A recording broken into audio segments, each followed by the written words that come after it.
संपर्क संपर्क जो दिन उपयुक्त मार्गदर्शक द्वारा कि आत्मचिंतन द्वारा जदि एकांत बसिक आत्मचिंतन करता मु शरीर नुहे आत्मा ताहले से अन्य को क्षति करता से भावुची शरीर पाई मु अन्य को दुख दे सुख पाइबी। मनुष्य देह भितर दिव्य ज्ञान अच्छी देह देह दिव्य ज्ञान नुहे मनुष्य देह रे दिव्य ज्ञान अच्छी जड़े साधना करने द्वारा दिव्य ज्ञान को प्राप्त हो पारिबो। देखंतु फूल भितर महू अच्छी समस्त को से शक्ति दि जाए केवल भ्रमण को दिखाई फूलर महुटा आने आप चेष्टा करें से महू आनीपर ना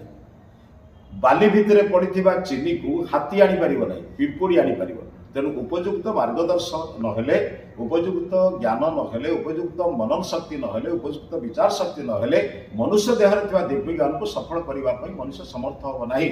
से भगवान संतुष्ट होते ना भगवान को असंतुष्ट भी कम फल देते ये देखी संतोष जो भगवान संतोष भगवान होना ये कर्म को देखी भगवान निश्चित भाव में कर्मर फल दवाई तुमको प्रस्तुत करी तमें क्या द्वारा केमी से तार कष्ट पाइब तुम जड़ को हाणीच सीना अनेक लोक द्वारा तुम कष्ट पाइब परमात्मा ये सृष्टि किसी अभाव ना तेणु आसतु मनुष्य देह भितर दिव्य ज्ञान को प्रकाश करने आम संभावना आम भितर भीतर को जावा आत्मचिंतन करवा दिव्य ज्ञान मिले।